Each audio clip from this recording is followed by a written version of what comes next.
Pertanyaan, apakah manuver penguasa dapat memicu instabilitas politik? Dan kita lihat 81% responden menilai manuver penguasa dapat memicu instabilitas politik. Nah, Bu Siti, kalau kita lihat saat ini berbagai dinamika politik dan ketatanegaraan selalu mendapat respon sinis dari masyarakat. Tadi sempat kita mention juga ada putusan MK yang kemudian banyak yang menilai ini adalah upaya untuk meloloskan putra sulung presiden di panggung Pilpres. Kemudian tadi di awal yang kita sempat bahas RUU DKJ, ada juga yang kemudian menilai mereka juga sinis dengan hal ini, mengatakan jangan-jangan yang ini upaya membuka jalan untuk putra bungsunya presiden untuk sebagai menjadi gubernur Jakarta begitu ya. Ada kemudian kesan seperti itu dari masyarakat. Tetapi kalau kita melihat Ibu, apakah memang benar dengan kemudian banyak ungkapan sinis dari masyarakat ini bahwa kepercayaan masyarakat itu saat ini tengah pada titik nadir, dan apakah memang kepercayaan yang mungkin turun ini kepada semua penyelenggara atau hanya spesifik Bu, lembaga-lembaga tertentu saja kalau Ibu melihatnya? Iya, pertama sebetulnya masyarakat Indonesia itu tidak gampang dibodohi juga, tidak gampang dibohongi gitu ya. Jadi begitu ada contoh konkret gitu, dikatakan. Katakan yang mengatakan itu adalah aktivis atau intelektual, akademisi gitu. Itu masyarakat tidak taken for granted juga. Maka dilihatlah, oh iya benar gitu ya. Mengapa kok mendadak dia lompat sejauh itu gitu ya. Meskipun menjadi hak warga negara untuk mencalonkan diri, dicalonkan juga kan gitu. Karena sistem kita demokrasi, tapi kan ada proses gitu loh. Mekanisme dan proses itu yang dipersoalkan, bukan orangnya tadi itu. Ini mau kok dilanggar proses dan mekanismenya yang seharusnya.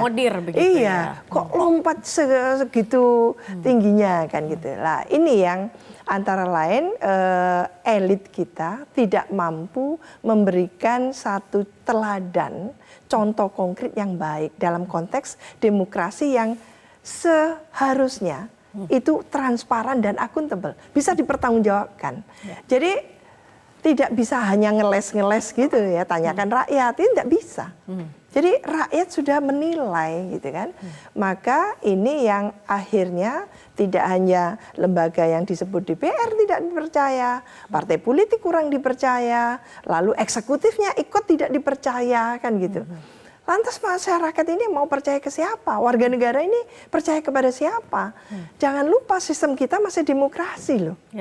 Nah, rakyat diberikan kedaulatan untuk memilih gitu ya, calon pemimpinnya baik itu dalam pilpres maupun pilkada dan bahkan pemilu legislatif. Itu artinya rakyat punya sovereignty gitu ya, kedaulatan tadi itu. Lah dengan kedaulatannya hak rakyat juga bertanya, tidak hanya memberikan suara, tapi bertanya, loh kok seperti ini kan gitu. Lah ini yang seolah-olah era digital itu dinafikan oleh para elit kita. Era digital artinya transparan di mana-mana, bisa dilacak jejak digitalnya dan sebagainya tadi itu.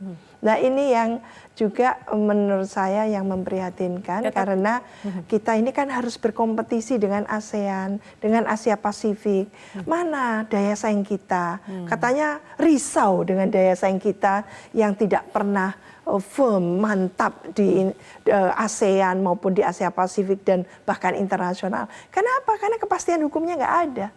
Daya saing itu artinya harus ada kepastian hukum. Dan melalui sistem demokrasi, kepastian keterukuran itu harus diberikan, gitu loh. Lalu siapa yang menjamin itu? Ya tentu melalui kekuatan politik dan elit-elitnya tadi.